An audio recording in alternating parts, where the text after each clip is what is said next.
Alrighty, so let's get started right now because we have so much to get through. So pop your mics on mute so that you're not on the screen because I'm recording now. And actually, I'm going to close these windows.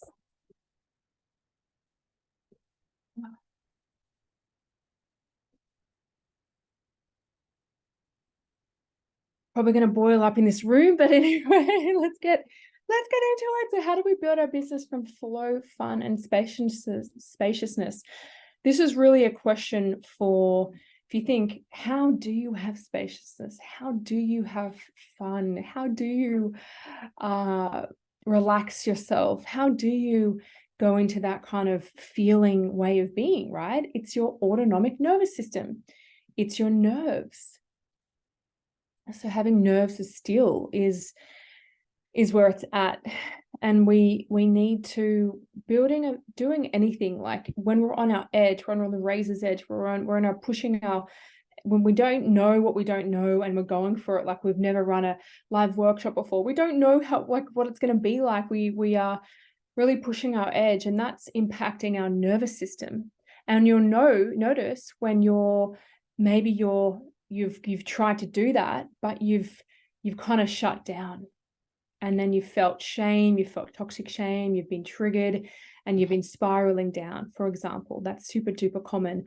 Or perhaps you go into a real stress mode, and you're delivering it from like a real fight or flight place, and you can't think, and you feel overwhelmed, and then you haven't seen your friends, you haven't socialized in ages.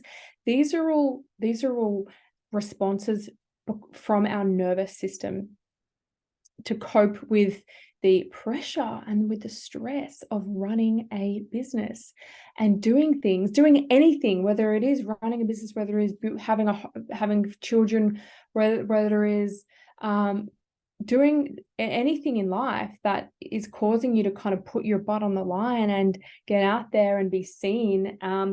It's going to take a lot of strength. And that strength isn't, I'm not saying strength as in you got muscles. I mean, it helps to have a strong body, but strength as in your nervous system strength.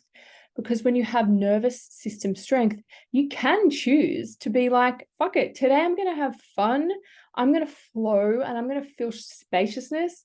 I'm going to go and just kill it. I'm going to do my videos. I'm going to have my client calls. I'm going to high five them. I'm going to write some amazing content. I'm going to do this. I'm going to do a live for an hour I've never done before. And whoa, I feel a bit pressured right now, and I need X, Y, and Z.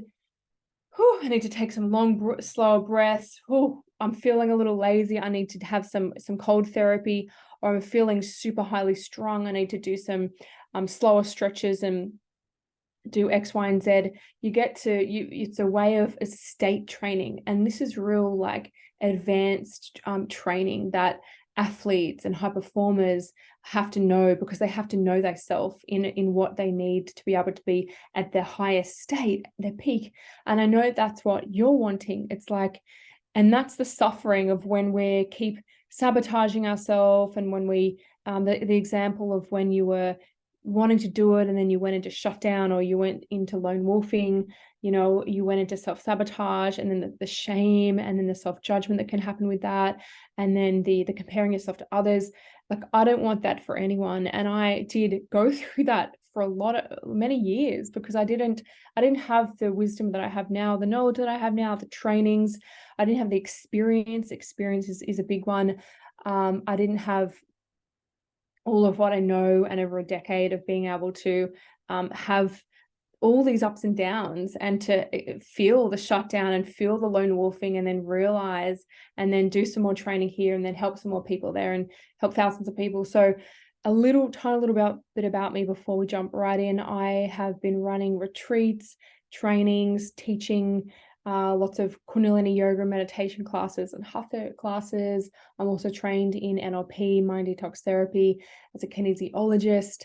So working a lot with the mind, but also the body through yoga, helping a lot of people with mindset, helping a lot of people heal from traumatic things, really getting out of the shutdowns and the the shutdown nervous system and the triggers and being able to bloom out. How do we do that? So I'm helping a lot of men and women around the over a decade that I've been running the retreats and programs and been living in different countries, and just really, I think you're finding my own unique way of healing and going on pilgrimages, going to the Kumbh Mela where 100 million Hindus. Can you imagine me with 100 million Hindu people in at the Kumbh Mela, where the Ganga River is in India, bathing in the river and climbing up Mount Everest twice, and living in rural villages in India, teaching in Bali for a few years, and teaching in India, and going and learning advanced level 2 of Kundalini yoga in Europe, and in Australia. So I've really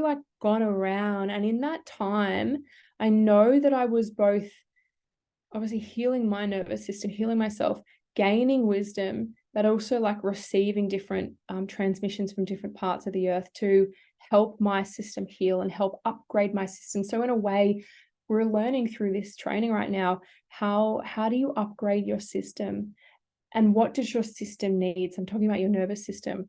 And a lot of the time we don't even know where we're at. So it's for example, it's like going to CrossFit when you need a psychologist or when you need physio. That's not a smart idea, is it?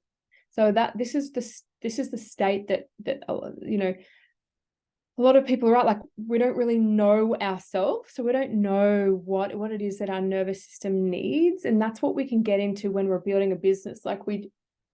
We have to earn money, right? So we think that maybe doing the work is more productive than looking after thy system, but everything's coming from your system, from your nervous system. So this is gold, what I'm teaching you right here, to be able to change your state and get out of those funky places and to identify what's going on at a scientific level. So we're going to get into a little bit of science, stay with me. And it may be a little bit fast and dry for some, but you can keep going over this for 48 hours. And it also, of course, is in our members area in Sanctuary TV. This is not a sales workshop at all. I'm not just trying to sell you anything here. I'm teaching. You're going to get so much wisdom and just so much aha moments through this, because this is also what I've gone through. And I'm going to make you a really beautiful offer at the end to get a support for a year if you feel like you want to do that. So let's jump straight in. So the vagal tone, a little bit of what I've been saying. Vagal tone, this is a new way to measure how our body responds to stress and how well it functions overall. And it can be used in all areas of medicine. This is why we're looking at the vagal nerve, to see how toned it is, to see how fluid and flexible it is, how versatile it is. If it's just like that, if it's just all kind of dry and just stuck, you're probably going to be feeling like that in life. You're kind of not safe. You're scared of social situations. You're scared of putting yourself out there, because it's the vagal nerve, and this is what it is. So I don't know if you can see my mouse. I'm up here. It starts here. It starts at the 10th cranial nerve. That's where it starts. And it goes through the face. So just follow me here. Take some deep breaths and just kind of this is in your body. It's a lot of the time we don't even realize this nerve is so important. And it goes through, and you'll see little wirings of it coming off to the side. So this is massive. Look how big this nerve is. This is why everyone's talking about it. And it goes into the gut. And look how many fibers are in the gut, right? So no wonder our intuition as women, and when it says your gut's just off, look at all those strings and fibers. That's your intelligence. That's your nervous system. These are electrical signals. And the amazing thing is something 80% or more of the signals go from the body to the brain, not from the brain to the body. So that's why semantics, which we'll be getting into, is so important, of the Kundalini yoga that we do, the moving of the body and the breath. And so you're changing the body, and then the signals going up to the brain. So you're changing your state. Okay. So the vagus nerve, this is what we're looking at, this huge, big wiring, electrical circuitry. Think of it as the main nerve for the rest and digestion. It turns down the heart rate and blood pressure and causes digestion. So if your vagus nerve's functioning super well and you're like, fuck, you're freaking out, oh my God, you've got like people messaging you and maybe the launch isn't going to go well, and oh, you got to do this here and you got to send those emails there, and you don't have a real strong vagus nerve, like a real good toning and the ability to adapt, it may not be able to allow your food to digest. You may not be able to regulate your heartbeat, and you may be stuck in that, and then you shut down or you isolate. So hands up if you are there or have been there. Okay, this is why it's everything to realize this. The vagus nerve also regulates respiratory rate and some reflex actions like coughing, sneezing, swallowing, and vomiting. So it's the autonomic nervous system, meaning it's the rest and digest, it's your heartbeat, it's your digestion, it's everything that goes on automatically. That's why we don't tend to know about this, right? We're just in our life wondering, why the fuck do we feel stressed every day and scared and so hard to press play on the Facebook or Instagram to get ourselves out there, because we haven't realized there's ways to train your state. Okay. And how are you going to, you're going to do more work, you're going to put yourself more out there, you're going to write more text, you're going to do this promotional thing, but if your state, your energy is just off, like you're just in so much shutdown, or you're in a lot of fear, or you're really wobbly, people will feel that, and you can't perform high level. So your cardiac vagal tone, this refers to how the parasympathetic nervous system helps control the heart rate, and it has been found to be related to different aspects of our mental and emotional well-being. So that's exactly what I'm talking about.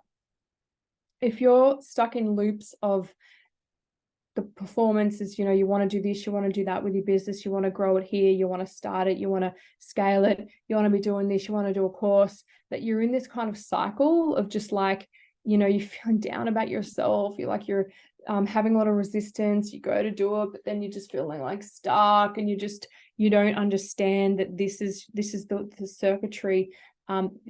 Your vagus nerve isn't toned, it's not flexible, it's kind of like short-circuiting, it's stuck, like the gear stick it's not oiled, it's like stuck in one gear. And then a lot of us are then just like pushing forward, working longer hours, working and going by ourselves. So that's what's going on, and we have to get out of that, because there's no way forward when we're lone wolfing, trying to do everything by ourselves, and that's the trauma response. So a lot of you might be like, whoa, it's like an aha moment to realize that, because you might have been thinking, yeah, I don't really feel like socializing, I feel like I have to do it all alone, or I've been winging it alone a lot and just taking on a lot, so that's because of the vagal nerve has a lack of toning. Okay. And all you have to do is know what to do to get more tone, to kind of work it out, just like you go to the gym.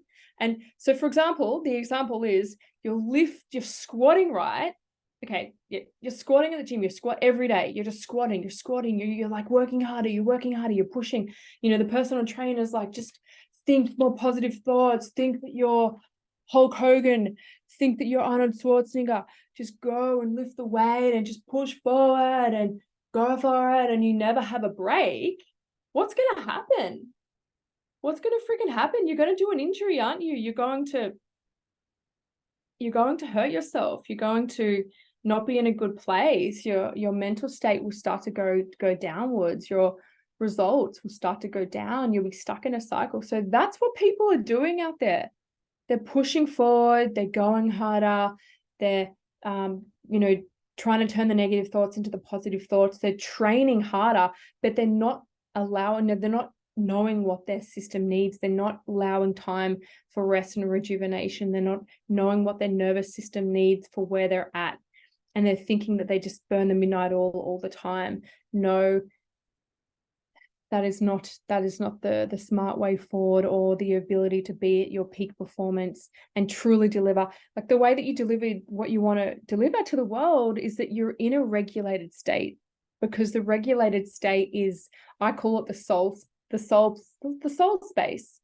So the dysregulated state, is when you're in dorsal, when the nervous system is too stimulated, when you're shut down, or when you're isolating, and it can be like when you're super triggered. So in other form of therapies, like internal family systems, they call that the parts. So when you're in your parts, so if anyone studied parts therapy or IFS, you'll know what I'm talking about. In spiritual lineages, they call it the ego, for example, when you're triggered and you're just in your ego. In other lineages, they call it different names. And then there's the place when you're not in those things, is when you're regulated. You're back into your soul. You're back into your in Kundalini yoga. We call it the neutral mind, or we call it the Satnam. Truth is my name. You're in your real truth. So your parts are the parts of you, of your younger self, that were created, that are frozen in time from things that happened, that get triggered, and then they're running the show. So we don't want that to happen, because how can we be working from flow, spaciousness, and fun from our triggered parts? Like, that's the younger part of us running the show from, fear or dysregulation.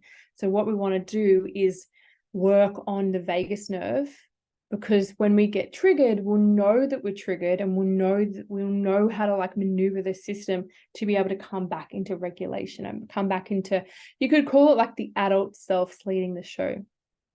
And this is leading me into, what is HRV? So how do we measure when we're in our soul space, and we're regulated, and we're in our parts, or we're in our ego, or we're really dysregulated, or we're really stressed, or we're really regulated? How do we know?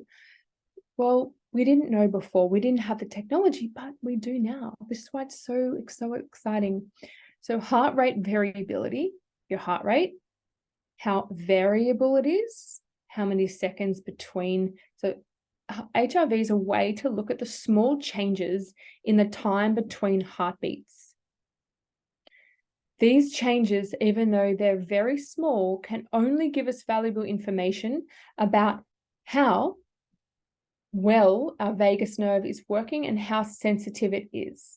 I'm going to say it again. It's going to give us valuable information of how well the vagus nerve is working. So I've actually got one here. This is an HRV, heart rate monitor.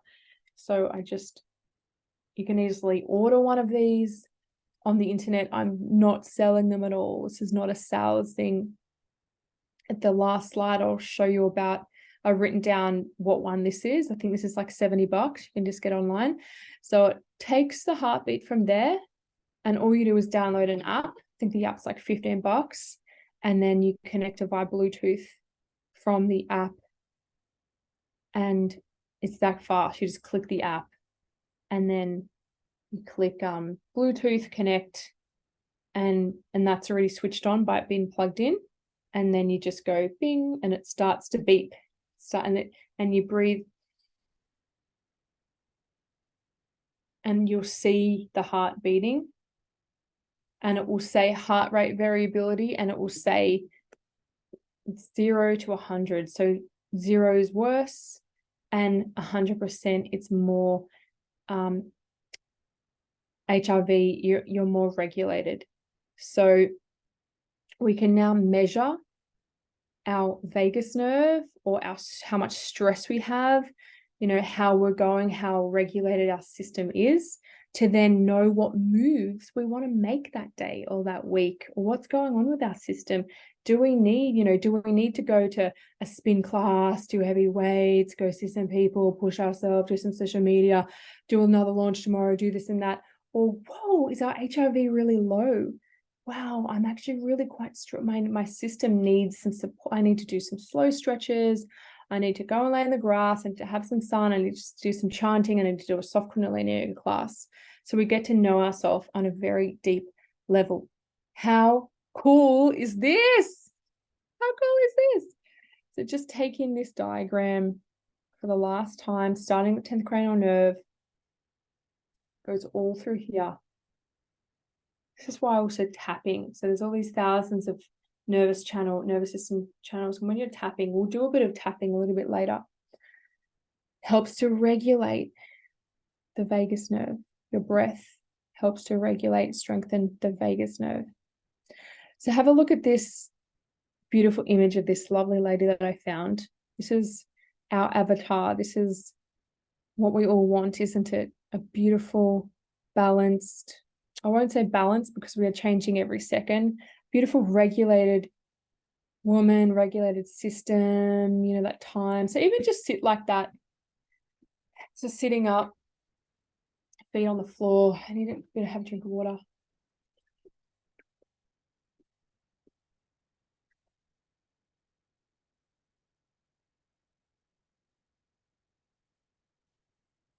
She's looking at her vision. She's feeling expanded. This is the state that we need, don't we? Or that we want, to take those risks, to take that courageous, bold action, to go and scale the business, to go and impact more people, to have more financial freedom, to have more fun and spaciousness. But how do we get there, right? How do we, that takes training. It doesn't just happen. And everyone's nervous system's different depending on how your upbringing was. So I'll jump into a little bit about that as well. So HRV, heart rate variability, which is this, is indeed a useful indicator of vagal index. So how toned, how well your vagus nerve's doing, how stressed you are, which will give a low reading, or how rejuvenated you are, how less stressed, how flexible you are, how regulated your system is. So it measures the cardiac vagal tone, so the breath, through the breath. It can be assessed following activities, for example, get a massage, have a therapy session, have this workshop, for example, and then you can just like have a coaching session, put it on, do some breath. You'll be able to see how regulated your system is, how that impacted you. But something to keep in mind is that it can decrease, for example, after a workout, and then you go rest, and then it improves, right? So there seems to be a growing emphasis on the importance of rest and rejuvenation rather than solely pushing forward and working long hours. Totally. It's crucial to, like the person squatting, like the woman squatting, or doing curls every single day. Imagine if you never took a break. What would happen? You would injure yourself. You would the muscle would seize up, right? So that's like the old model. And then you're not at your peak performance and you're stuck in your cycles, and you're stuck kind of just putting on a smile, like, hey, everyone, hey, everything's fine. And you're trying, but you're not really getting there and you're not sure why. And then you've got to put on a fake smile. But this is us getting into the nitty gritty of like scientifically what's going on in the system.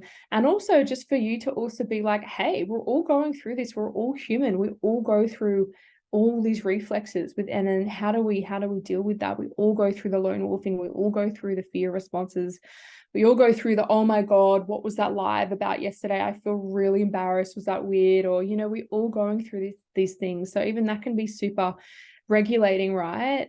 Co-regulating for the system. So yeah, it's so crucial to prioritize the rest and recovery. So for example, instead of taxing your system and going on a hike, I said that example before, you might want to be doing some, different techniques to ground and calm the system down. So assessing stress levels, it's another area where HRV can be helpful. Since HRV is influenced by stress, it can be used to objectively evaluate psychological well-being and stress levels. It provides valuable insight into how stress affects the body. Amazing information. So if you're feeling funky, if you're feeling a lot of shame and a lot of like different, like if you're feeling a little depressed, if you're feeling like these funky emotions, you can start to understand it may have a lot to do with your vagal toning, how much stress you're putting on the system and how that's influencing you psychologically. So HRV also measures the body's capacity to recover after a stressful event or period, such as dealing with sporting injuries. So for example, myself, I had massive sporting injuries, I had a torn left shoulder. So the bone, I don't know if you can see it, the bone's still a little bit up there. So the left shoulder ligament was all torn. There's a little thread left. So luckily I didn't have to get surgery. And my also neck, this is in soccer and touch football, was also in a neck brace. I had massive whiplash. And I didn't know about yoga then. I didn't know about all these therapies. This is like over 10 years ago when I was like early 20s, or I can't remember when it was.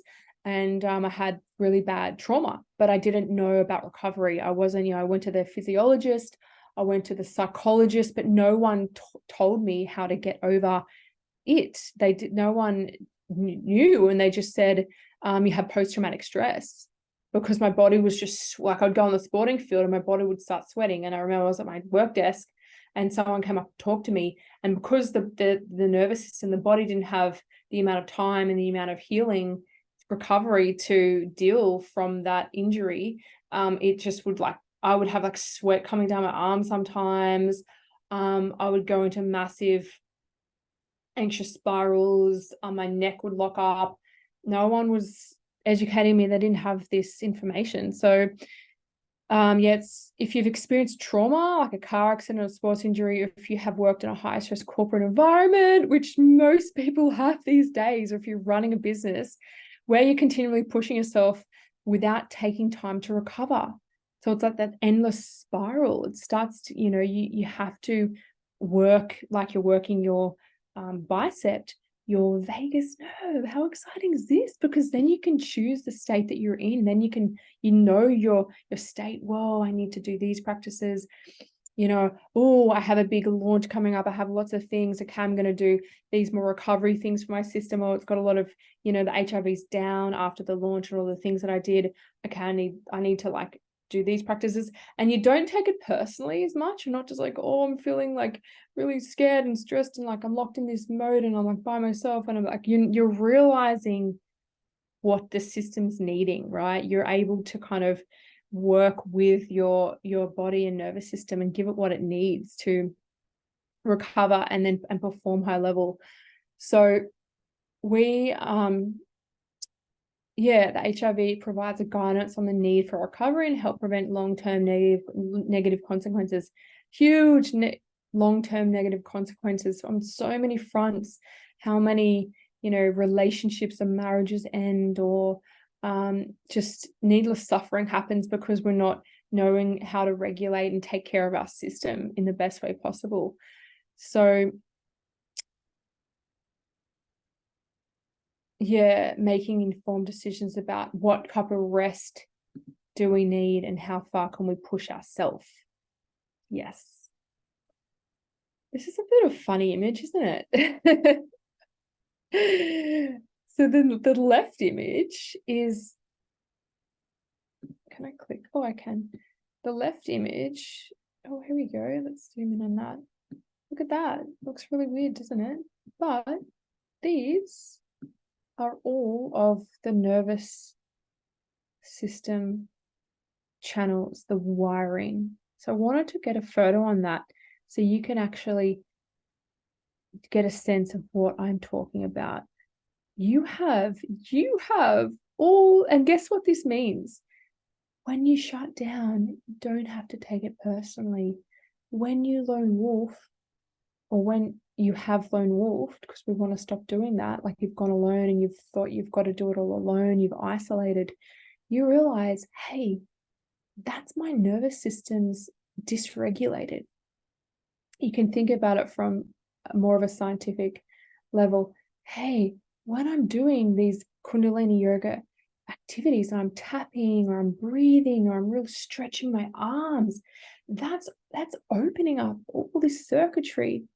And that's why I feel so high after, because the energy can flow up and I can take up my space and I can go on my live video, being my true self, not feeling like I'm hiding myself, or I'm talking from such a shut down space, and then I'm feeling bad and I'm feeling shameful, then I'm feeling not good, and it's spiraling down. So instead of trying to think our way out of it and work our way out of it, we're not doing that. We're going straight to the somatics to the nervous system. And this is what I'm talking about when I'm talking about your nervous system. There's wiring all through your body. And this is the 3 different states that you're in.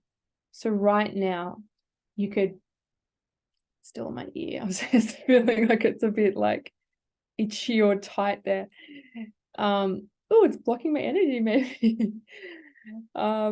3 states. So ventral, sympathetic, and dorsal. So think of like just try and, like, I think of a dorsal fin. I'm very imagery. So I think of like, I don't know, I have this as like a fin dorsal, and it's kind of stuck, like a fin can't really move like an arm. So that's how I remember it, like that's shut down. So right now you may feel shut down, and that's okay. You realizing it's your nervous system, it's all those wiring that's malfunction, and it just needs some different therapeutic support, which I'll show you in a minute.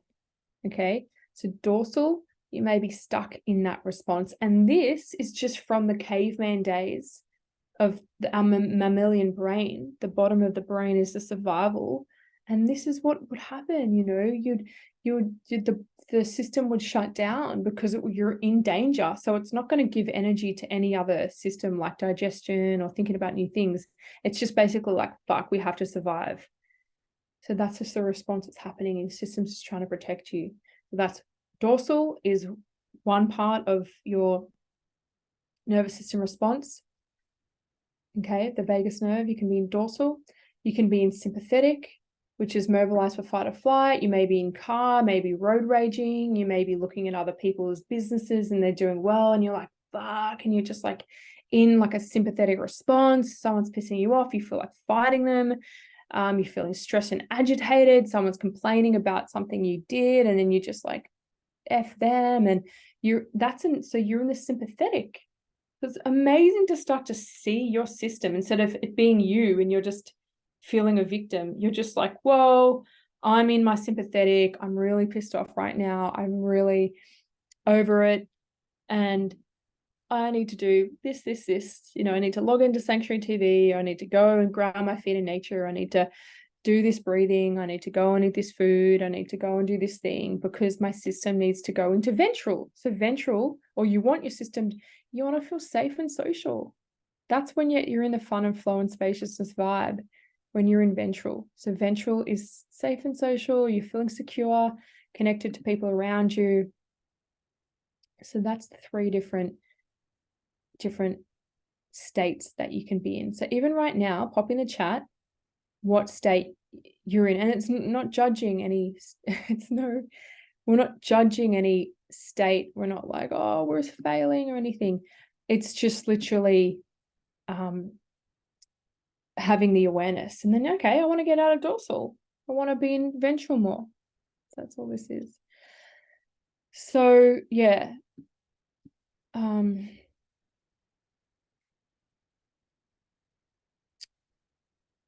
So the myelinated vagus, it acts as a sort of brake. So there's a thing called the myelinated vagus. This is really sciencey, and I just wanted to get right into it so you have a real deep embodied scientific background of this, so that you really feel equipped with the wisdom and the knowledge that we have. So how to enhance the vagal tone, how to enhance this ability for your vagus nerve to regulate your system, so calm your heart rate down, so to keep you feeling safe and secure, to keep you going to ventral. How do we do it? The myelinated vagus nerve, it acts as a sort of like a brake that we can control to speed up or slow down our heart rate and regulate our body. One way I do this is by controlling my breathing patterns. So you can access the brake by your breath, and we'll do it right now. And this is, so if you're in your life, you're feeling like, you're in this, getting the stress, you're in the sympathetic, you're getting reactive, you can straight away go to longer exhales. So inhale through the nose. Exhale through the nose, longer exhale. .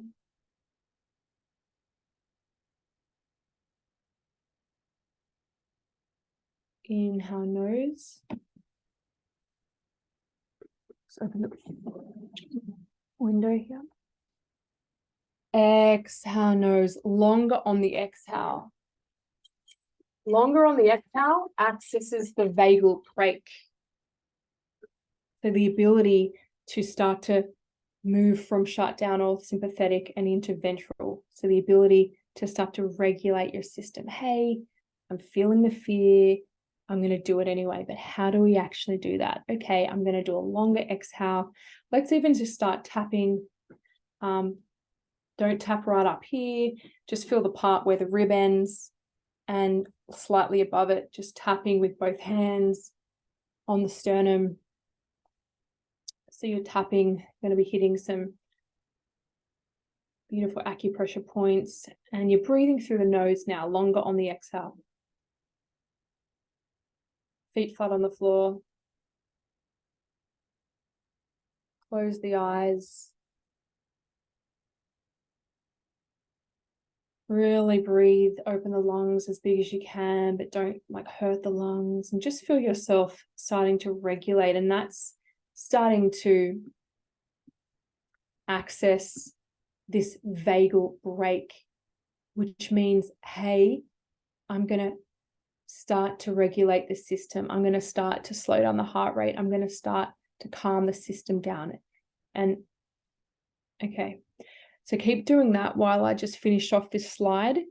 The impact of the myelinated vagus nerve. The myelinated vagus nerve actively stops the effects of the sympathetic nervous system on the heart and reduces activity in the hypothalamic pituitary adrenal. This is massive to realize, because just by you breathing like this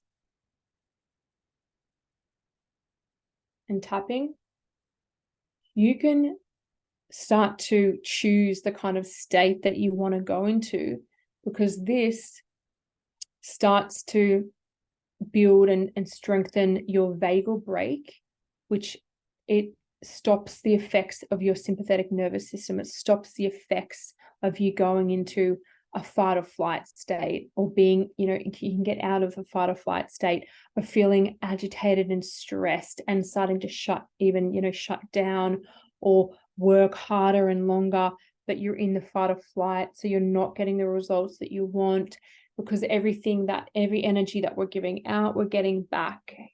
So we don't want to be stuck in the sympathetic or dorsal. And this is the way, through tapping the breath. One little simple thing is to be able to strengthen the vagal brake, the brake from the sympathetic and dorsal into the ventral. How you can get out of these fear reflexes and responses and the self-sabotage and the isolation. So yeah, the vagal brake's like a switch. So think of it as like a switch. The vagal brake, ready? It's here. And you're like, oh my God, I'm competing against people. I'm hustling forward. I'm feeling anxious. I'm taking a Xantex. I'm having a wine. I'm not getting results. You can do these techniques, and then the vagal brake will come on, and you'll be able to then be like, wow, life's pretty good. Like, let's have some fun.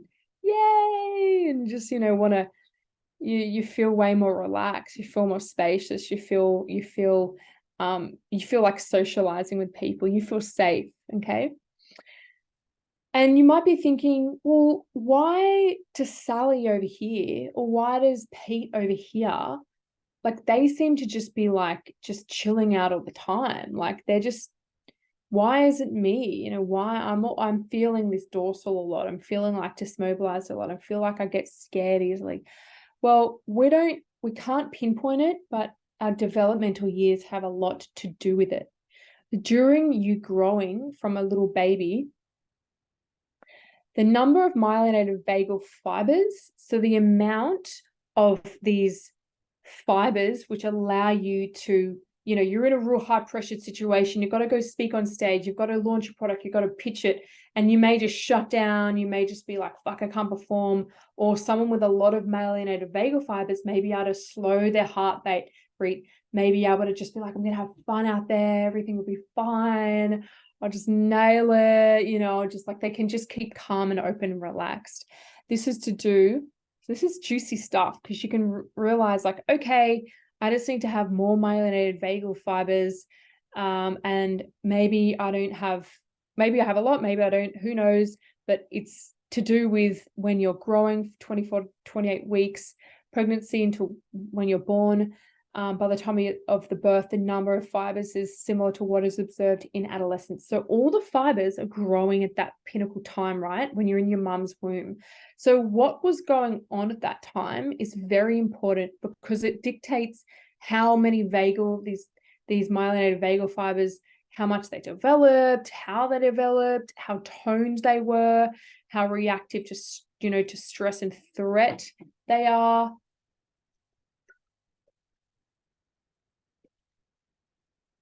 So to improve HRV vagal tone, so to improve your ability to be regulated, to lead from spaciousness, fun, and flow, process of myelination is active in full-term infants during their first year of life, especially in the first 3 months. So it's really developing early on in this period of time. And as a result, difficulty in regulating your vagal brake. So if you feel like you have difficulties in getting out of the fight or flight, or getting out of the lone wolfing, could be a potential cause of early developmental challenges in social communication. So that means, just say your mum wasn't there a lot, or she was working a lot, or she had a hell of a lot of post-traumatic stress disorder, or lots of things, traumas and things going on, and she was super financially stressed or whatever. And if she didn't have the ability to hold you and look into your eyes and give you that co-regulation, co meaning two, like community, and like connecting the eyes going into your eyes, which affects the development of your fibers, of you feeling like, hey, I'm safe. I'm safe here. I'm okay right now. I can take on the world, or I'm whole here. I can relax. That's super important. That's affecting your development of the vagal fibers, which is how well you deal with the pressure and stresses of life, and how well it regulates your system. Okay. So as a result, difficulty in regulating the vagal brake could be a potential cause of early developmental challenges in social communication. So it can affect your ability to then want to be social with other children, or even now, because you didn't feel safe, if that makes sense, because it's developing at this time. And maybe you didn't feel, your mum wasn't looking in your eye, or that your parents weren't really there, and you're like, fuck, am I safe? And then, and that can show up now in adult life. But the good thing about it is, we know this, and we know that we're not alone. Many people are dealing with this to different degrees. It's like, it's hard to measure it with, was it from that situation? And it's interesting, like some siblings turn out totally different. So it's not actually like, Dr. Mate says it very well. It's not what happened to you, it's how your system reacted to what happened. So whatever was going on, whether the dad or mom was there, whether there's yelling or not, whether what's going on, everyone has reacted in a different way. It's how you reacted to it, because sometimes twins have total different like nervous system regulation. So it's really important to realize all these things. So in simpler terms, the ability to engage in social interactions relies on how well the vagal brake regulates the body's internal state. For example, disrupted relationships may indicate issues with the vagal brake, such as low morphing behavior. Perfect example. So the ability to engage in social interactions relies on how well the vagal brake regulates the body's internal state. So if you're feeling overwhelmed in life, the vagal brake's not working well, you've got this to do, you've got that to do, you may find that your boyfriend's just like, hey honey, and you're like, no, I'm just going to keep working. You're tending to isolate, because the vagal brake isn't working to regulate your system and allow you to feel safe, allow you to feel secure, allow you to feel like, okay, cool, yeah, let's go socialize with the girls up the road, let's go do that. You'll tend to be finding you lone wolfing, or it can even just be also you from your partner. You're just like, no, I don't have time. I've got to get there, and you're trying to get there, and you're working harder that it's not that. It's that you need to regulate your vagal tone. How cool is this photo? I chose this photo because look at this. This is the same wiring. This is like all of the nervous system wiring that we saw in the human, isn't it? So this is kind of like showing the vagus nerve within a plant. And in Kundalini yoga, in yoga, we call all of these beautiful little lines nadis. So we have all these little lines of energy channels, and it's just so amazing that nature shows us like we are nature, we are the earth. And yeah, so I put that there for you to get a sense of like, that's what I'm talking about. How, so look, if these wires here don't feel safe, are like under threat, what are they going to do? They're going to fucking like hardwire. They're going to go like that. And that's kind of what we see in entrepreneurs, in business owners, don't we? The ones that are like super worn out, that are like have that harsh look on their face because they're not understanding about regulating their nervous system. So but if you do these exercises, then the vagal brake will turn on more when you're in the high pressured situations to then generate more of these feelings of, just like spaciousness, flow, and effortlessness. And then you can just, be regulating your system and not getting stuck in these just patterns of behavior, getting us nowhere. So improving vagal tone for better performance. How do we improve it, right? That's what we're looking at. That's the golden ticket.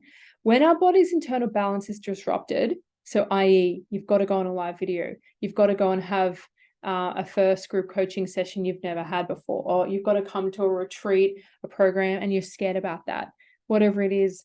When your body's internal balance is disrupted, which it will be being an entrepreneur, growing a business, and our body's natural brake, the vagal brake, what we've just been talking about, can't control it, we tend to minimize our social engagement behaviors, avoiding social situations, being a lone wolf.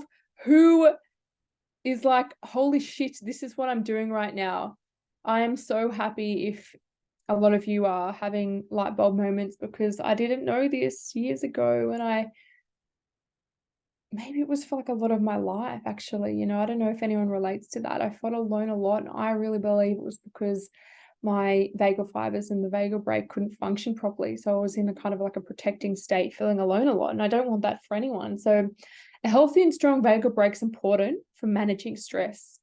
Having a healthy and strong vagal brake is crucial for being able to handle stress and regulate our body's responses. All of the past stuff that's happened affects your vagal brake fitness. It's not just right now, it's your whole life. It's affecting, so if you've gone through a lot of trauma stuff, it's affecting the vagal brake, right? So your personal history and your current relationships can affect the fitness of your vagal brake, just like going to the gym without taking any breaks can impact your physical fitness, the example that I just gave right then. So using the vagal brake to achieve a balanced state. The vagal brake is an important way to get our body into a balanced and regulated state. How do we do that? Let's look at it. So there's 5 different areas, 5 areas to exercise your vagal brake. 1, social and emotional, socially and emotionally. 2, the environment, nature, for example. 3, your emotions. 4, your mindset. 5, the body, somatics.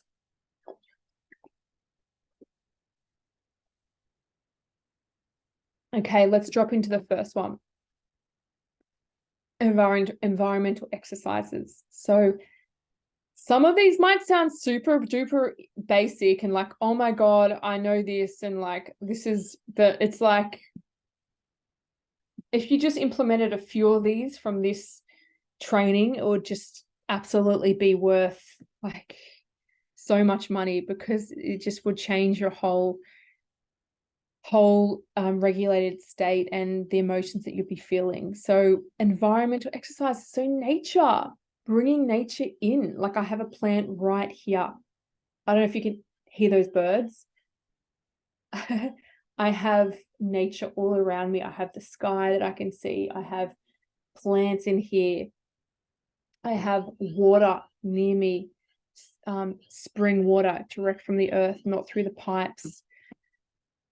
An altar, having somewhere, it's so important to have a safe area. If you share your home with anyone, if you're sharing and you have to like regulate with them and like they're stressed out, and it's just like that's a huge impact on yourself. So having a bedroom, like a beautiful, like I love this room, I love working in this room. Oh my gosh, I have the windows open, I have my diffuser on, I have my oils, I get nature around me as much as possible. Airflow is always coming in. That is such a way to regulate your state.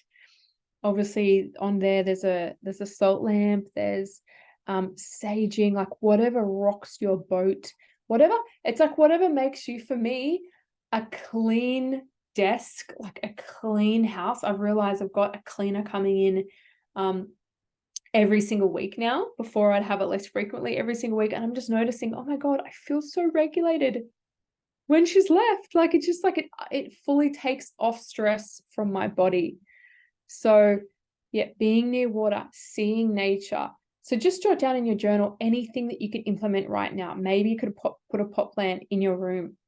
Maybe you could have your windows open more. Like the fresh air is absolutely crucial. Sleeping, I always sleep with the window open, even if it's winter. I put another blanket on my bed and I have the fresh air coming into my lungs. That helps to not just regulate, but energize your system. Creating your home as a ventral place. So I've put a fair bit of work into creating good environments within my home. So cleaning, organizing, salt lamps, crystals, plants, even getting like sauna here, getting things to help regulate my system. We say in Kundalini Yoga, your home is your temple, because going outside, there's so much crazy frequencies and things that dysregulate us out there. Billboards and people in road rage and pollution and traffic and just like advertisements everywhere hitting your psyche. Your home needs to be that castle, that beautiful temple that you come in and it's high frequency. There's pictures on the wall of like plants or gurus or whoever you relate to, or Jesus, or whoever rocks your boat, things to lift your frequency up. But having a think of like, how can you create your home as your temple to lift your frequency up, to calm your state? Grounding to the earth. Like today I watered the garden here. I got my feet into, I took my shoes off, even though there was like getting grass over my feet. I made sure I had like 30 minutes, probably 20 to 30 minutes of grounding into the earth.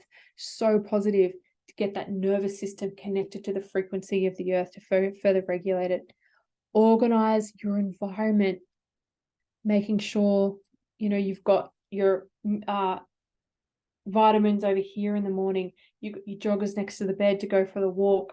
Like that just regulates your state. It takes the stress off. What's his name? The owner of Apple, he said that he just wore the same t-shirt every day because it was like more regulating for his system, and he didn't have to think about it. It wasn't, it was just done, organized. He wore the same black t-shirt every day. So how can you just help regulate your system through this? Living with safe people, massive. Who's not safe in your life? Write that down right now. Could you minimize your time with them? Could you just see them maybe a couple of times a week or once a week and just talk to them? Could you just talk to them over the phone? Like you could organize your life right now into people who you want to physically see, who are regulating people, and with the ones you have to see who aren't regulating, you could just like, it's more of a phone conversation with them and you don't really meet up with them very much. There's like, you have to take charge of your life. For your nervous system, for your ability to show up for you and all the people that you want to show up for. Okay. So we're going over the 5 keys now, the 5 secrets to vagal toning and a stronger vagal break, so that you can take those big actions and re-regulate your system, okay? State training. Ask yourself this. How much time should I, okay, just, get your journal out, and since also social things, and just don't think about it much. I'll just rattle off a few questions and you just jot the answers down. How much time should I spend alone today? What activities can I do by myself? And just jot down the first thing that comes up.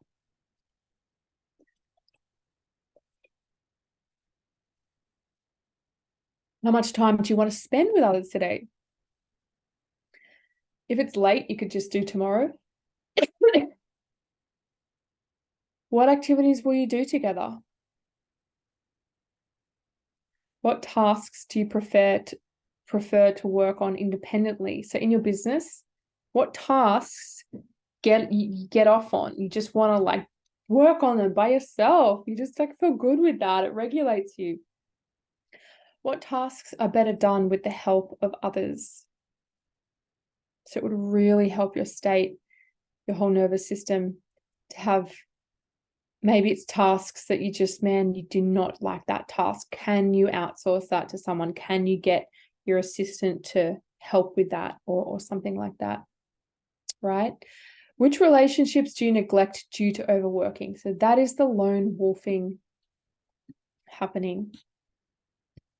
So maybe you realized that your other half, or your best friend, or your mum and dad, or whatever, you really, like, they're a bit annoyed, they just work, you're not doing the thing you said you do, and that there's that tension but you're like, I've got to like do this, and you're realizing it's a nervous system, it's a trauma response, it's the dorsal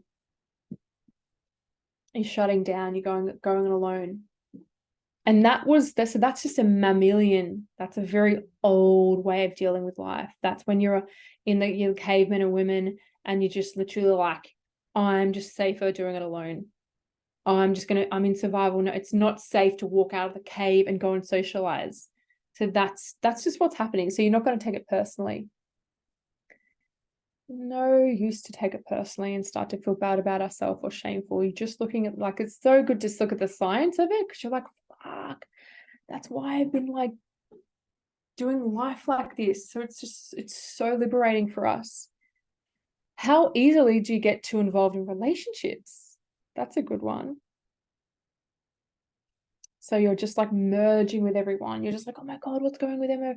Oh, like, your brother or your sister, your mom or your dad, or boyfriend or your friend. You're like, oh, what's happening with them? And you're just like in it, and your whole system's dysregulated. Okay, so you're too much getting pulled to other things, other people's businesses. You have to come back into yourself. Why do you feel overly connected with, who do you feel overly connected with or haven't spoken to in a long time? So such good things to think about. You're like, yeah, I just really wish I was hanging out with that so-and-so, and I just, I'm just haven't, I'm just been going it alone for a while. Who do you find yourself often, do you find yourself often saying yes too much? So that's going to really just regulate you if it's just too much, if it's no. All right. Do you find yourself frequently saying no to others? That's the other extreme, where you're just going it alone and you don't feel safe to socialize. You're stuck in the shutdown. Okay. Social relational exercise is the next one. More questions, so you can just jot it in your journal. First thing that comes up. Who would you like to continue connecting with?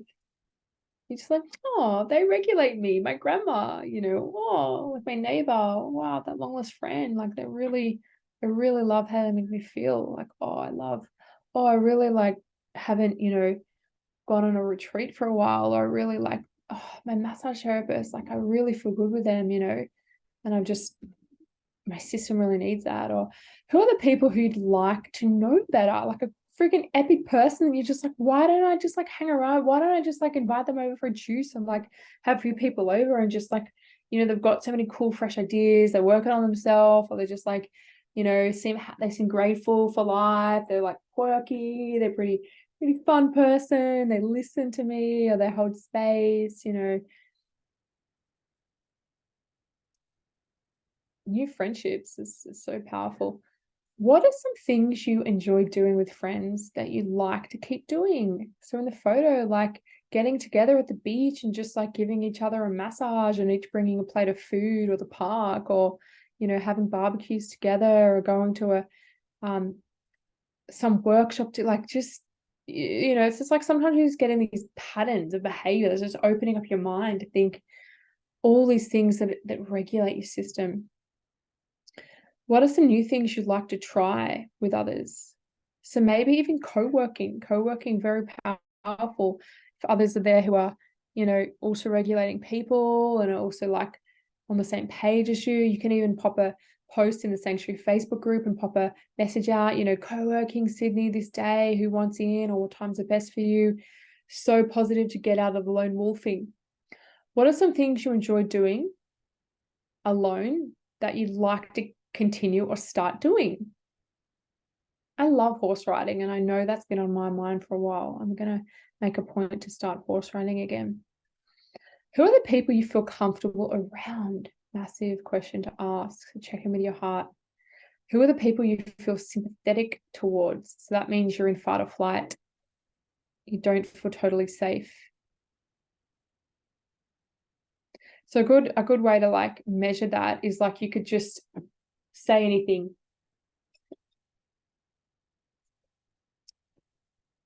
You could just do whatever, you know, like say the thing that happened today, or say this funny joke, or, you know, just, you're just comfortable being yourself, and you wouldn't be thinking, oh no, maybe they're gonna kind of have a lash back at me, or I don't feel totally safe, you know, wearing my pajamas around that person, or whatever. Like, who do you feel like you could fully let your hair down with, which is so important, isn't it? So you can have your system have the time to regulate itself and regenerate. What are some ways you typically connect with others? So having a look at yourself, maybe you're like, oh my God, I can't even think. Like, I don't even feel that open with connecting with, like, maybe that's where you're at, or maybe you're just like really out there and you're just checking in with yourself. What are some ways you typically connect with others? Like, is it a lot over the phone, or is it a lot in person? Or is it hardly ever in person? It's just text, or is it voicemail like a lot? How would you like to connect with others? So meeting in person is obviously the best. If you can meet in person, that is super duper regulating, especially for nowadays, because we're all on technology so much. Just like looking in the eye. So if you're meeting up with another person that regulates you, like the co-regulation is a real thing. So like the mum looking into the baby's eyes, me looking into your eyes right now, you look into your friend's eyes, it regulates, it puts you into that parasympathetic nervous system, out of the fight or flight, out of the dorsal, out of the I'm feeling, you know, overwhelmed and stressed and fearful, like I'm not enough, this and that. It's actually just like regulating your system, that you, so you can take those beautiful actions you want to take and have fun have fun working your business, right? So that's what the whole point of this is, enjoying the journey, not just the destination. So the next one, this is the third last. So emotional exercises. Where do you typically experience positive emotions? Think right now, where do you typically experience positive emotions? For me, I won't say, because it might put into your head. So have a think about that. Just write it straight down. This is not like a big thinking thing, or a huge big, just like jot it right down, the first thing that comes up. So you can do a huge brain dump right now and realize what you can add into your life to fully change your life. You know, to have that flexibility, to be able to work with joy, spaciousness, and flow and fun. Who or what brings out your positive emotions? Who or what brings out your positive emotions? Which environments make you feel supported and positive? Whether that could it be at a mall? Could it be in the valley? Could it be at the beach? Could it be at your cousin's house? Could it be in your office? Could it be at the skate ramp? Could it be at the hairdressers? Could it, like, where is this? When do you usually feel most positive during the day or week? Great check-in for like today. When did you feel most positive? I feel really positive right now. So for me, like, I love self-development. I love seminars. I love webinars. I love learning. I love teaching.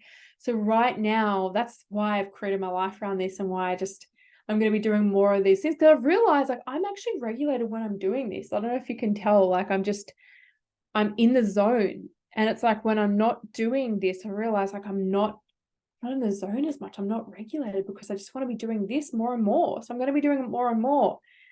What is it in your business that you feel super positive doing? And that'll give you a bit of a peek into, like, is it a course? Is it teaching? Is it videos? Is it text? Is it a subscription? Is it working with children? Is it working a lot physically? Is it working a lot online? Is it working under pressure? Some people can regulate the system so well, and they do so well under pressure. They love it. They get off. Others are like, maybe their vagal brake isn't very strong, and they're just like, no, I don't want, like, to be working under pressure. I just love taking it slowly. I love being able to, like, regulate my state, you see. So we all have a different system. We all have strengths and weaknesses. So we always say, focus on your strengths, not your weaknesses. That's from Yogi Bhajan. When do you feel most positive during the week? Mine's probably on Monday, actually. I mean, see, that is not part of the programming, is it? It's usually Monday. Oh my God. But, like, Monday, I've had the weekend, and you've rejuvenated, you've gone hiking or whatever. And then on Monday, it's really like, I really want to get into the work, and I'm, like, refreshed. I've got, like, a new idea. I'm really want to, like, just love working. I love getting into it. I actually, but that's the matrix conditioning would be Friday or Saturday, or, I do love the weekends as well. So just have a check-in. Like, everyone's different. It's just like getting to know your state, getting to know your system, getting to know you. There's no right or wrong. Can you recall a moment when you transitioned from feeling stressed and anxious to feeling calm and positive?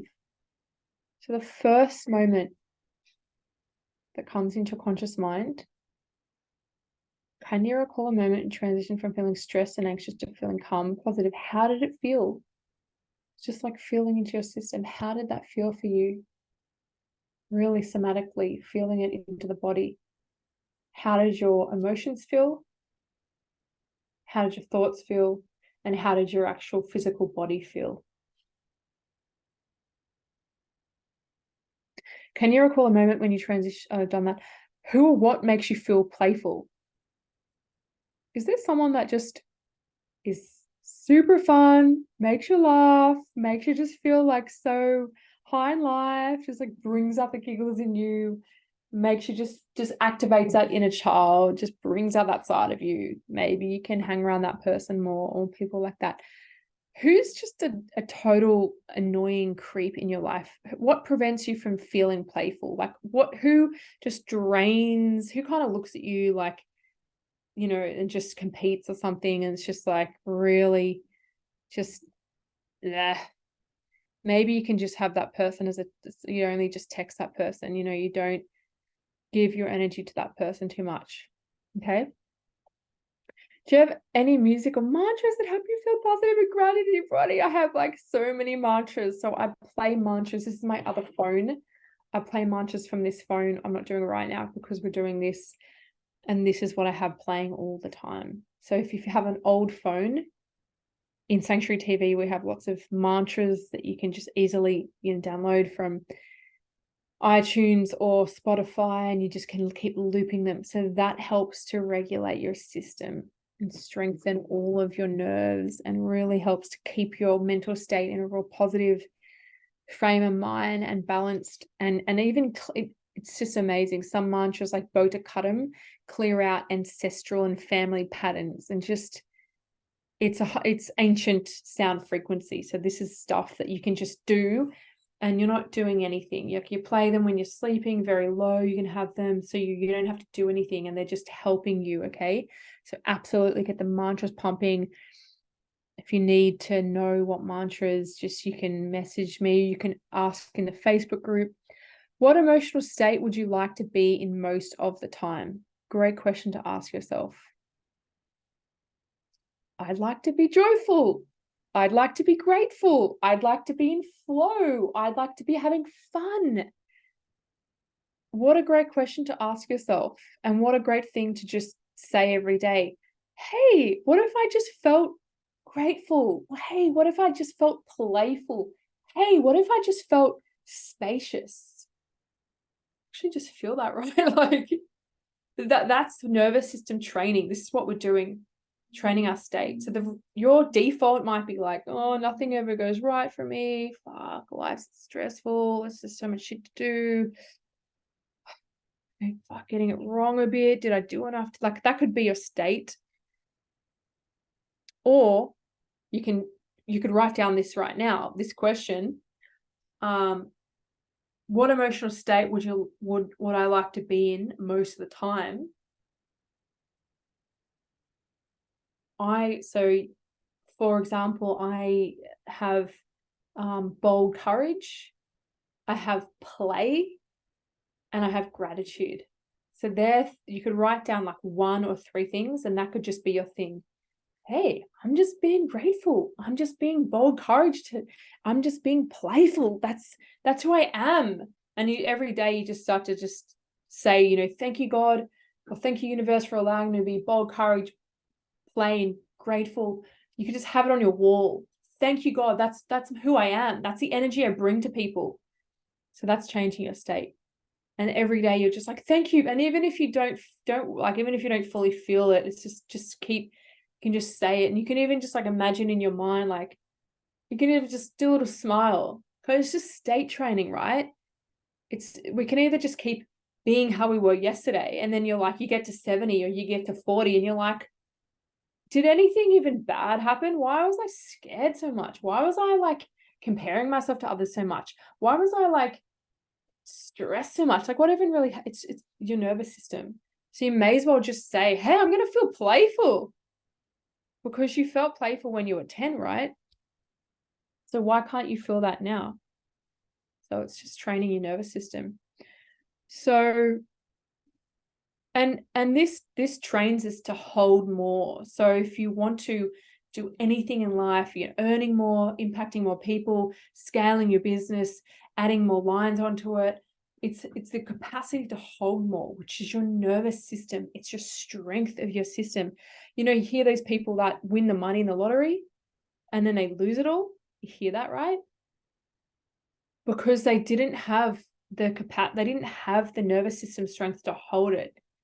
They blew it all. It's just too much pressure for them. So whenever we start anything, whether it's a business, a relationship, fitness program, we are renting everything. Nothing is just free. Nothing. It's not like, okay, you got the business, you're earning 6 figures or multiple 6 figures or 7 figures, or you've got the marriage, or you've got the child, or you've got the slim. I always say, like, I want a slim, fit, pain-free, flexible body. I've got that now. That's not done. I have to maintain that every day. Nothing is just free. It's rented. Everything is rented. So if you have a think about that, you have the right mindset. Everything is a marathon in life. Whatever you want to do, the great relationship, the great health, the great finances, the great business, the great impact, it takes strength. It takes working your system out, toning that vagus nerve, toning that, strengthening the nervous system, strengthening the physical body, clearing the mind. It takes to be able to maneuver through all of the triggers that come up and all the pressures that come up, so that you can imagine like you're holding a lot and you're still smiling. That takes a strong person. And I know that this is the antidote. There's no other way. If you're thinking, oh, this is all a little bit in depth, Alexis, this is like a little bit, too much scientific for me, or too much just hard work, or, no, this is just life. Like this is the crux of it. This is what I'm teaching you. And this is, you can pay someone else who will just say, oh, we're going to do some super love, boss babe, super love stars, self-love, and, just fluff and like, gratitude practice and, just self-love work, and like, which is great. I'm not saying it's not, but it's like, we have to do the real work, like really what it takes to get the results, the lifelong results. Okay. So imagine yourself in this positive emotional state. Feel it in your body. Feel it in your body. And grant yourself permission to experience positive emotions in every cell of your being. This is huge. Grant yourself permission I'm granting you, not that you need it, but I'm going to grant yourself permission right now to feel this positive emotional state in your body. Grant yourself permission to experience this positive emotional state of joy, whatever it is. I'm going to say joy. I'm going to grant myself permission. I'm going to give myself permission to feel joy, to feel courage, to feel boldness, to feel bigness. That's a big one for women, to feel bigness, right? To not play small. That's a nervous system training, to open up, train yourself to take up more space and not feel bad or guilty of, oh, I'm putting myself first. Grant yourself permission right now to feel this positive, like you might be tearing up, it brings up a lot for us. Grant yourself permission. I grant yourself permission. I and every woman standing next to me, behind me and in front of me, wants you to show up with this courage or love or play or sensuality. We want to see you free. We want to see you leading from who you truly are. Having that courage to show up. Even though maybe you're triggered, even though maybe you've been lone wolfing, even though maybe you don't really feel ready, even though you feel like you're in a fuckload of stress, but you take that deep breath, you've done some of the exercises, and you're showing up. Showing up for your lineage, you're showing up for your children, you're showing up for me, you're showing up for the girl, the girl next door, or the girl over in India who doesn't have any training like this, or who doesn't have any parents or whatever, who's feeling a lot of self-doubt, and she sees you showing the fuck up real and owning it, and that gives permission for her. Okay, so we're giving each other permission to show up as real people. That gives so much freedom and so much emancipation to so many of us. Somatic exercises. There's so many somatic exercises that I could write on here, but these are just some. Well, deep breathing is massive. So start to breathe through the nose. Let's just do an easy one. So 4 breaths in, hold 4, exhale for 4. So sniff in. A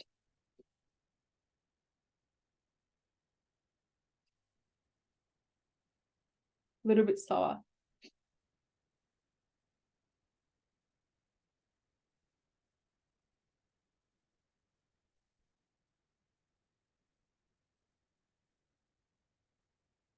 So sniff in 4, hold for 4, sniff out for 4. Keep going. Breathe from the diaphragm. You can count how many breaths you take a minute. So in yoga, we aim for 1 breath a minute. That's a goal. A one breath a minute. So you could count how many you're taking a minute. If it's a lot, you can aim to reduce it by a couple, and keep trying to reduce it until you're down to just maybe a few breaths a minute. Focus on the sensations of your breath moving through the body. So bringing yourself into feeling your body and feeling the areas where the vagal nerve is. Slower exhales are the key to building the vagal brake and toning the vagal nerve. Gargling water. So that's like a form of humming that'll switch on the pineal gland behind the third eye and help so the pineal gland is like the central gland that helps regulate the whole system. So that goes straight to the main guy, and then that helps to then regulate. That's why we're always chanting in Kundalini yoga. Chanting or singing, the next one. It doesn't matter what it is. You could be singing a song in the shower, like Mariah Carey. You could be singing, whatever. It doesn't even matter. La, la, la. It's, it just matters that you are vibrating the cells, vibrating this vagal nerve. So the nerves, even just humming right now, just humming. Oh my gosh, that is so harmonizing, isn't it? Humming. So ong. So let's just do ong. O-N-G. O-N-G. Ong. The back of the mouth kind of closes and you feel the brain vibrating.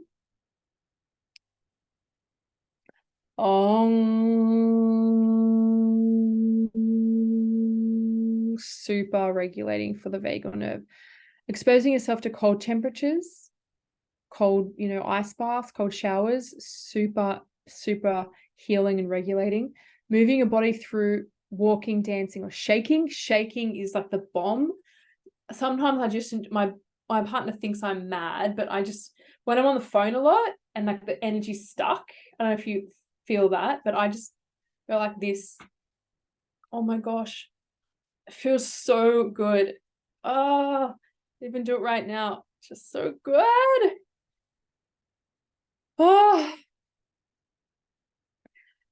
So what we do in Kundalini yoga, combining intentional breathing with specific movements. So breath of fire and the arms.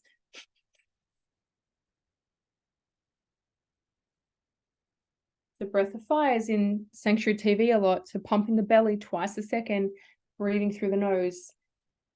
Super regulating, but also gives you a lot of energy and detoxes your system, makes you look younger, gives you a lot of clarity in your brain to think of a lot of creative ideas. Obviously getting acupuncture and massages and gentle stretches. So I've started to do some pigeon and to do some frog to open up my glutes and lower back because I personally needed that. So it's about knowing what your system needs. Allowing yourself to imagine your preferred emotional state is massive. So every day, because they've done tests. So in Kundalini yoga, we say, if you can't do the pose, just do the breath and just imagine you're doing it. Because they've done tests, the body doesn't know whether it thinks you're doing it. So imagine that. If you're every day thinking of yourself, like smiling, being in the joy, being in the playfulness, you're starting to, your body thinks it's happening now, right? And then the vagal nerve is all through the body. It'll feel that. And then it'll be like, oh, I'm joyful, I'm playful. Like, this is our power. We have to stop giving the power away outside of, finally I'll get 500 likes on my post, or finally I'll get 50 enrollments in the program, or finally, and then I'll feel, no, because then you're going to be pushing forward and doing the lone wolf thing and you won't be regulated. So it's like taking the power back. I'm going to be fucking like on fire. I'm going to be just like enjoying my life as this amazing soul that I am. I'm just like going to be giving my energy to just doing my thing, whatever the thing is, teaching or whatever your jam is, painting or whatever it is, communicating to people what lights your soul on fire in the work that you do. people will just like feel that energy. They'll feel it though if you're like waiting to finally get the results in your business to feel good about yourself. It has to come from the other way. And I know that we're so trained in the schooling system, aren't we? To look over and we'll see what Sarah grade she got and compete, to look over, and we're all in the system of competing, right? And oh, I got an A, she got a B, you got a C. Oh, and like it's just like this out external comparison. So we have to clean this shit up, and we have to not like egotistically make it all about us, but we have to really go and get in touch with ourselves, in touch with our system, and be truthful. Like, what are these emotional states that we're in generally day to day? And yeah, no wonder people aren't enrolling in my programs, or no wonder I'm not getting the creative ideas, or no wonder I'm feeling exhausted, or no wonder I'm, you know, like on my own a lot, or no wonder like people aren't because it's about what state we're in, and people feel that. Okay. And like, imagine, right, if you went to a really good coach or a really good practitioner and they know their stuff, like they're really well trained, they know, they know, like a chiropractor, they know how to crack your back, but like they're in the shittest state, and they're like they're just, they're not happy, they're comparing. Like, you wouldn't really want to go back to them, would they? Even if they know, like it's the energy of the person, right? So really, yeah, imagine yourself in that preferred emotional state, and just like holding that there, even if you do that for 1 minute a day, life-changing stuff.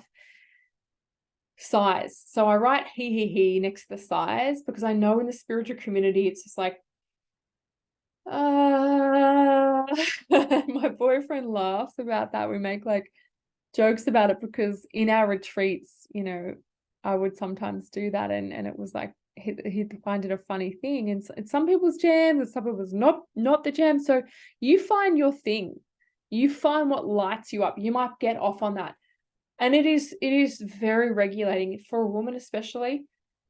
Oh, it's like how we have an orgasm. It's how we give birth. It's sounding through this voice, so vibrating the pineal and vibrating the glandular system, and it vibrates the vagus nerve and allows you to be regulated. It allows your cervix even to open. Like, so it is really, really powerful for us women. And the slow exhale, it's similar to the chanting, isn't it? Tapping on different parts of the body in a butterfly hug, so like that. This is really regulating. Obviously, hugging people, gently massaging your body with a massage gun. I have an amazing massage gun. It's not here, it's a professional massage gun. I do that very regularly. I also, in the morning, I have a hot and cold shower.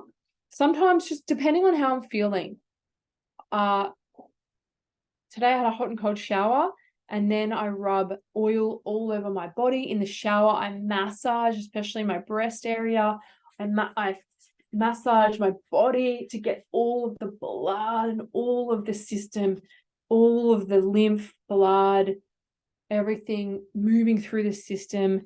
So the vagal nerve just goes. Also, the cold water on the skin is super duper powerful to gain energy and regulate yourself in that way. And the last one is just like what we do in Kundalini Yoga all the time. In every single class we get the whole spinal column all opened up. So important for vagal toning, because the 72,000 nerve endings go through the spine. All 72,000 nerve endings, that's all the circuitry that you saw in that skeleton. That's what's in you. Like, that's why we get so high after Kundalini Yoga, because it's the yoga that focuses on all the nadis, like the tantric yoga. So you're just, all the energy channels are getting cleared, not just your physical body that's getting moved around. So you suddenly feel like, whoa, super elevated, and like really back into your true soul, into your Satnam. You're not in all the triggered parts, you see. So the cat cow is that one that, you're on your hands and your knees, and you're So that is a must, I would say, to do every morning, is something to open the spine. So you could just do the cat-cow for 3 minutes a day. So all of the nerves will get all of the energy through, and they'll get like a toning. So that means you're more regulated, you're able to go through the day in, you're strengthening the vagal tone and the vagal brake, so that you calm the system if it needs it, you can boost the energy in the system if it needs it. Okay, so really important to remember, and that is in Sanctuary TV a lot. That's why I focus on it a lot, the cat-cow, in nearly every session, because it's just the fastest way to get to a strong nervous system, regulated nervous system. Mental exercises. So I think this is the last one, and then we're finished. And then I mentioned about if you want to get that heart rate monitor. So this is stuff like journaling, okay? So imagine being with a safe person. I'm just going to go through them now because we're going for quite a long time. Picture yourself spending time with someone who makes you feel safe and comfortable. It's just, imagine that. Like, it might be mind-blowing for you. Like, oh, I've never thought about that before. Oh yeah, this person I hang around with makes me feel a bit nervous. Like, or, this person that I hang around with, yeah, I just feel pretty stimulated, pretty like on it, like defense with them. So yeah, take notice of that, and maybe you could just have more of a phone conversation, or just see them more in a group environment and just see them less, you see? So pay attention to your body's natural response. Huge. So how's your body responding to my energy? How are you breathing? Like, paying attention to what's going on with your system. Are you in dorsal? Are you feeling alone, or are you feeling social and relaxed and quite neutral? Notice how your body automatically reacts to different situations and experiences. Yeah. Do you go from fight or flight into lone wolfing, or into when you come back into regulation? And this is not about, oh, you're so unregulated, you're in we all go into unregulated, and the whole game of it is, oh, we've gone unregulated and then regulating. So that's the whole name of the game. That's like doing reps at the gym. That's like doing working out and doing squats. It's like you're unregulated, and then you do something to regulate your system, and you realize it. You've just thumbs up. Oh, you push forward, then you you push yourself too much, you super duper F yourself, you got a migraine, you went into okay, come back in. What does my sister need? Now I'm feeling regulated. Okay, I'm doing my HRV. All right, my HRV is quite a high score. I'm pretty regulated. All right, I'm going to do a big day of work. I'm going to do this workout. I'm going to do these things in my business. I'm going to put myself out there and go to that event. I'm feeling pretty good. Oh, okay, I've taxed it again. I'm under a bit of stress. I'm in dorsal a bit. All right, I'm going to go and do these things. So just knowing thy system, because I can't be inside of your system. I don't know all of how you're feeling and what's exactly going on. So it's like you have to know thyself.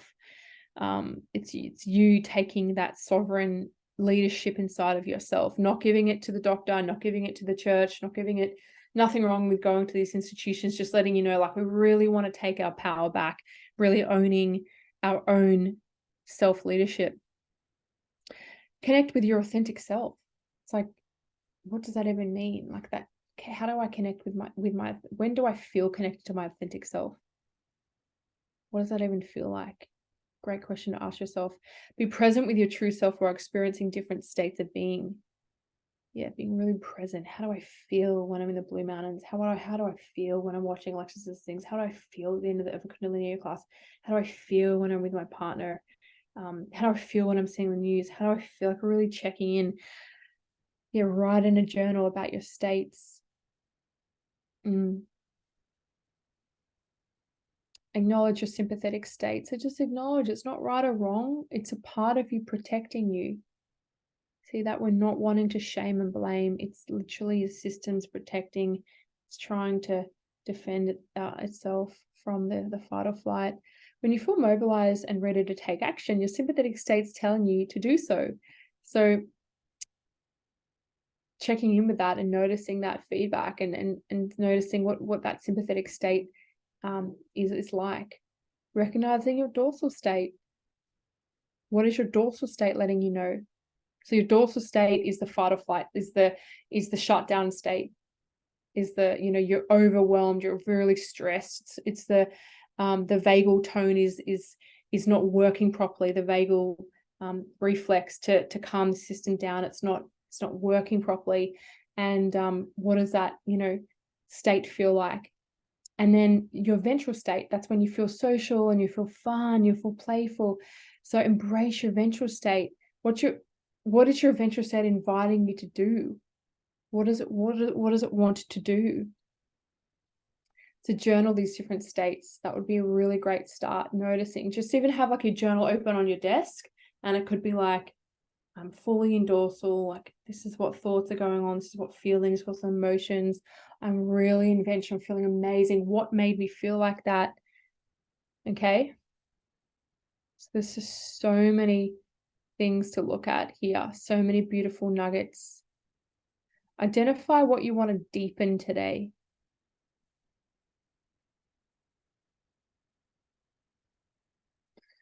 Create visible lists to support your regulation. So like I use post-it notes. So you might want to, like, maybe you forget things easily. Maybe you're a list person. Maybe you're a visual person. Maybe you can like put things of what you're learning right now onto the wall.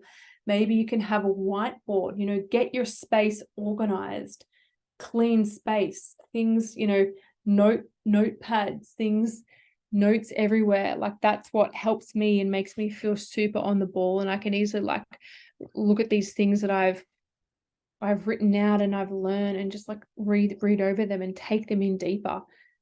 So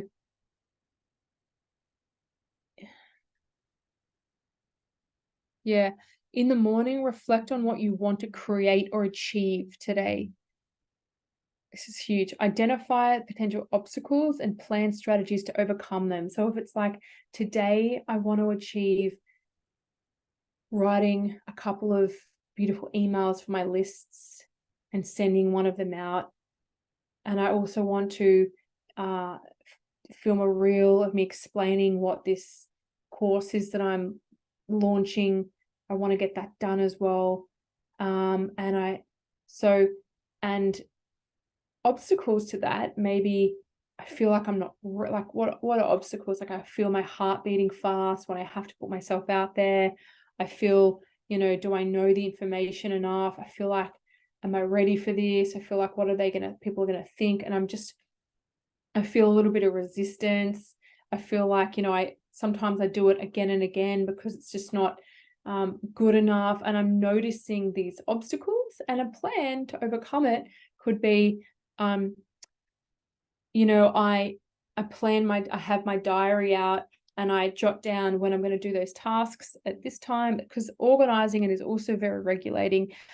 This time, and I'm just going to, I know that self-talk has come up many times.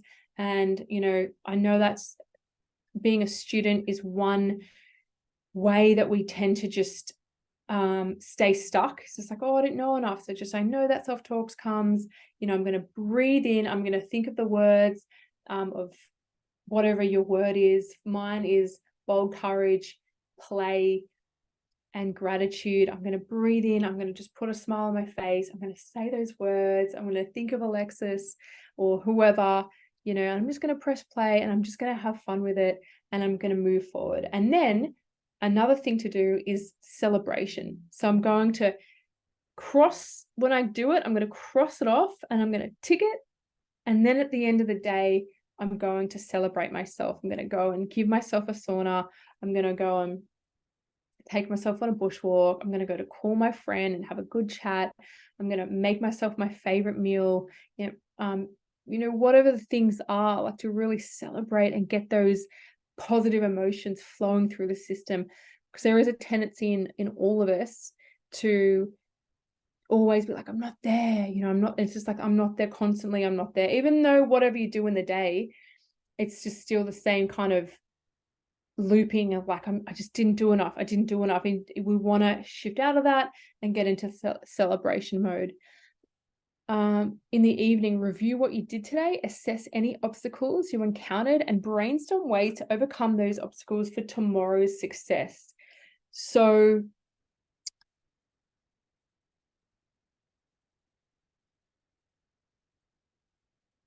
yeah, a funny example of something that happened to me today was I'm working. I stopped off at this yummy cafe. I love getting a drink there, doing some work, and I had a call from a private call. I was going to pick it up, and then it called again. I was just like, fuck it, I'll just pick this up maybe. And I wasn't sure how the man was like, is this the owner? And I was just thinking, like, who is this? Is this like a dodgy sales call? And then he said, like, he was we just came back from holiday and in the Blue Mountains, and he said that my car, I have some branding on the side of the car, on the SUV, and he said, you know, that whoever was driving was very aggressive. And I'm like, oh, when was this? And it was when we were coming back from the Blue Mountains, and I was in the car, like nothing happened, and I was just listening, like, oh, I'm so sorry about that. And this guy was adamant that he's like, it was going very slow in the fast lane. This is just like 10 minutes from here, and the car was going slow, and a truck was getting annoyed, and then I waved the car to get out of the lane, and then it did, but then he was putting his finger up, and he was getting aggressive. And I'm just thinking, this is my partner, but I was in the car and like I didn't see anything. And so I'm just thinking, when did this happen? Like, but I'm sure like nothing happened. I'm in the car. We're just coming off from holidays. We were both really tired, just chilling like after the Blue Mountains. And he told me exactly where it was. And I remember saying to my boyfriend, because he like was in that lane, and then he just indicated and went to that lane and to that lane, and I thought he was going to go there, and I said, oh no, it's just straight ahead. And he's like, yeah, I know. And so that's the exact time the guy's talking about. So there was no like aggression or anything going on. Anyway, I got off the phone, and I felt like a trigger. I felt a trigger come up, and you know, I wrote to my boyfriend like, this guy's saying this, and I was like getting involved in what this guy is saying to me, and I'm just like, you know, thanks for letting me know, and like I really appreciate it. I'll let him know. And then I got off the phone, and I could feel my state was like really affected by this. So it was like bringing trigger up from the past of like being let down, I think. And so I wrote to Felipe, and I was starting to like think in my mind like, you know, like how could he do that? I'm thinking, but nothing happened. So I was like getting like in this weird state, very triggered. And so, but I was breathing, and I was just like kind of thinking, how could that guy be thinking, you know, like he's saying that happened, I'm there. And then I spoke to Felipe, and it was so regulating, and he's like, oh, I got your message, like I was feeling really bad. He's like, I'd never do that. He's like, you were even in the car, and like just to us like talk it out and to like have that co-regulation like really disarmed my system and really made me feel safe again, and really made me be like, yeah, you know, that man must just be living in that reality, like feeling like really triggered from many things, and feeling that that was an aggressive incident to call me. And he was saying he was going to like complain on my reviews and things. And so that's, see how it's like things can just take us out, and it's like, how do we get back into that regulation? So that's an example of like co-regulation of like talking it through with someone. Your brain starts to think of all these, and that's from my past as well. So everything of how you're brought up influences exactly how you're seeing the moment right now. Super interesting, isn't it? So this is the device. heart rate monitor, Kaito heart rate monitor, and HRV sensor. This is it. So you can Google that if you want to look at that. And the app is called Heart Rate Monitor, Heart Rate Plus Coherence. And the I think the app's about $15 and the actual this is about $70. So if you're interested in monitoring your HRV, you can get onto that, but I'm not selling that at all. This is a summary, and then yeah, so we're virtually finished. So this is about knowing thyself. So you may have questions coming up of like, so which one do I do? And I've got this conditioning. It's so broad for everyone. Everyone's got such a different system, brought up differently. You've had this to deal with. You're running this kind of business. You've got this kind of pressure. So I'd say know thyself. If you've got an injury, and you go to a personal trainer, for example, or an osteopath or a physiotherapist, that's who you go, right? If you have an injury in your system, you don't go to CrossFit. So imagine if CrossFit was marketing itself as like a physical therapy to help people heal, for example. Come on, just push through the pain. That would be quite ridiculous. So this example is showing where a lot of people are at and they're not sure what their system needs. So know where you are at and what action's best for your system right now. And this really comes into like the deep spiritual practice that I do every day in Kundalini Yoga, is like really knowing thyself, knowing what thoughts are happening, knowing like what emotions are happening, knowing what like sensations of your body are happening, knowing like, you know, okay, so have I, been doing healing for a while now, and I'm pretty aware of my triggers, and my system's pretty regulated. I've been resting a lot, and I've been doing a lot of this stuff. Okay, so now I'm just going to push myself. I'm going to go to Tony Robbins for 5 days straight. I'm going to be on my feet. I'm going to be like screaming and I'm yelling, but I'm not going to be overriding, the parts of myself that need my attention, that, are coming up. I'm not going to just be gaslighting and just be totally spiritually bypassing what my system needs. I've done that, and I can kind of push myself. I can get some coaching. I can be just like, thinking more positive. I can be pushing myself out there, but I'm doing with awareness. And for example, if I'm going to go to Tony Robbins for 5 days, I know it's like high intensity. I know I'll be on my feet. I'll do some back openers. I'll be doing pigeon. I'll be doing some slow breathing. I'll be connecting to nature. I won't be having any loud things around me because I know that environment's like that. And for me, that's already enough for my system. Some people, for example, are very slow and very like lazy and very like, oh, I need motivation. Maybe you need Tony Robbins screaming in your ear and a cold shower and a breath fire and a pump thing and a go harder, and like you need that kind of energy. Maybe you're already pretty high wired. Like I'm pretty motivated. I will push myself. I will lone wolf. I will go working till midnight or whatever. Like I know I have that fire in me. I know. So I'll do some hot and cold showers, I'll do some stretching, or connect to nature, or do some, a Kundalini that's like moving my body, working me up. It's got the chanting, and it's got the beautiful sound healing in there. And like, so it's knowing your body, okay, knowing where you're at. If you're thinking, do I just do all that stuff? So really like feeling like into like me, that right here, my lower back was hurting from all the meditation. I don't know if you saw on social media, my back was just suddenly like really sore. And I realized like, shit, I've been sitting in meditation position for over a decade, my legs crossed, putting all that weight on my, tailbone and my glutes. And I haven't been really opening it up. So now I know I do frog every day, or most days. I do pigeon a lot. I do downward dog a lot. I do squat a lot, really opening the lower back. I'm doing squats as well, up and down, to strengthen my glutes, strengthen my thighs. I know that's what I need at the moment. And I know like cold shower is amazing for me, but then I know like oil all over my body rubbed on there is like super nourishing, super grounding for me. I know that I definitely need oil and like, for example, eggs in the morning, good fats like almonds, or, activated almonds. I wouldn't have other almonds because your body can't digest them super well, like ghee butter or olive oil. So fat, like things that ground me, soft eggs, is what I need. I can't just do like carbs or a coffee or something. My head will be blown off.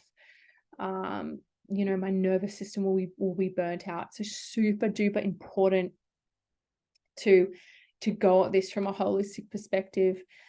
Look at that picture of that desk. Isn't that so regulating? That's how much things we don't realize, hey, because we're all people running forward so fast. That's how much that makes a difference. So yeah, a few tips just to leave you with is relationships help HRV. They help your heart rate variability. They help to get you into that regulated, more soul space, more in that aligned, centered space, out of your parts or out of your ego, out of your triggers, coming back into that beautiful regulated state. Relationships. So don't isolate. That's why community, that's why I've created a community, Sanctuary TV, to get you into people also that are around you going through the same thing, wanting to heal and grow and take to the next level, having that, you know, meeting up with those kinds of people, having that regulation of looking in the eye. Relationships are really the antidote for our healing and our regulation. Safe supportive community, yeah, is the antidote to trauma responses of lone wolfing. It's so true. So, and don't change too many things at once. Keep it simple.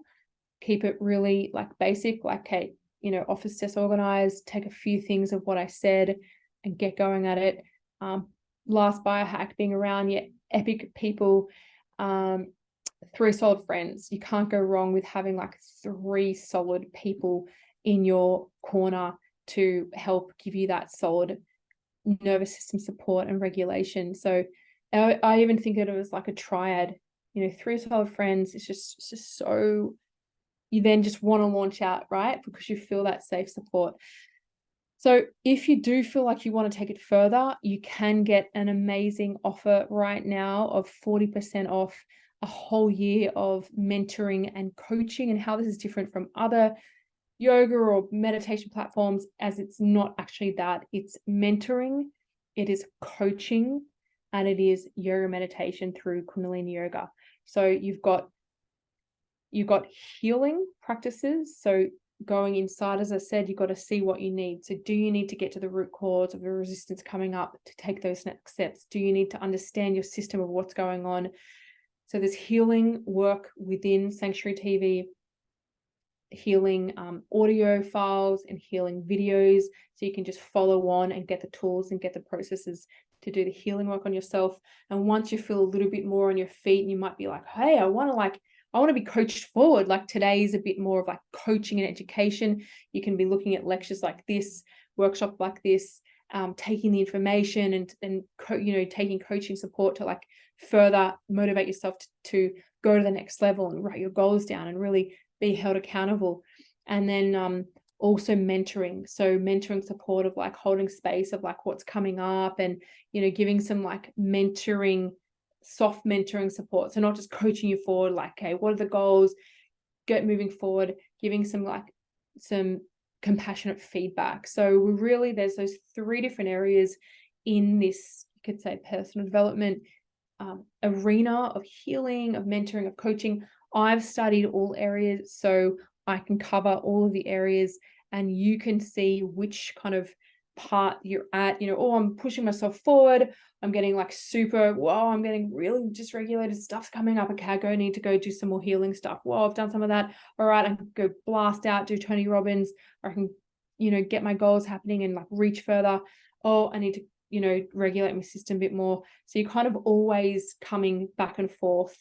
You know, right now, for example, I'm working on, I'm within 2 different trainings myself, a lot of part therapy, a lot of like healing work, a lot of education. So I'm really feeling the call to like dive into that for myself as well. And also there's some coaching in one of them. So I'm also coaching myself forward as well. So it's just like really giving yourself that holistic support. So Sanctuary TV, there's hundreds of sessions at your fingertips, any device at any time, dynamic mix of coaching, healing, yoga, meditation. So you've got that holistic way to transform and move forward. There's question and answer, which is a new feature. We're doing every month a live of myself, a live workshop. So all the questions that you want answered, you can ask them. So live coaching. Facebook group is for ongoing support. You can ask questions in there. You can connect to other people who are like yourself and get that co-regulation. It's available on all devices, and new workshops, new things are added every single week. So all the workshops that I'm doing online are added into there. So it's just like workshops galore. You can cancel at any time. And there's bonuses now of Kundalini workbook and different PDF workbooks in there. And now audio meditations and healings. So healing practices, you just listen and you just go through the healing meditation or healing exercise, and you get 40% off. So it's usually $797. At the moment, it's only $478. That's for the whole year of all of this. So you're saving over $1,000. The link's there. You can just go to sanctuaryaustralia.com/sign up /membership, or just go to sanctuaryaustralia.com and you'll see the Sanctuary TV little tab, and you can click onto it there. So, oh my God, that is it from me. We've gone over time. I'm going to love you and leave you. Put any comments in the Sanctuary Facebook group. If you are already in our beautiful members area, put any comments in Sanctuary TV Facebook group. If you've got any questions, just give me a DM. And thank you so much for joining me today. It means the world. And I can't wait to share the next workshop for you. And yeah, Satnam.